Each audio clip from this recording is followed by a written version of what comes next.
রসিকতা করছো তো? সাধে কি মাথা গরম হয় আমার? গরম আর হওয়ার কি আছে গিন্নি, সে তো গরমই থাকে, তবে আজকাল যেন মনে হচ্ছে খানিক নরম হয়েছে।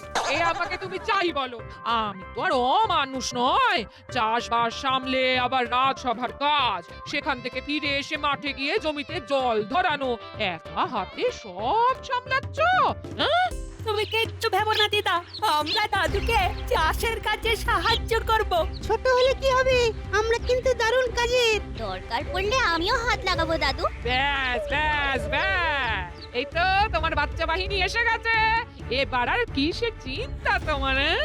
না না, এদের জন্য অন্য কাজ ভাবা আছে আমার। শোন, মন্ত্রী মশাইয়ের উপর নজর রাখতে হবে তোদের। সে আর এমন কি কাজ, মন্ত্রী মশাইকে আমরা একেবারে চোখে চোখে রাখবো।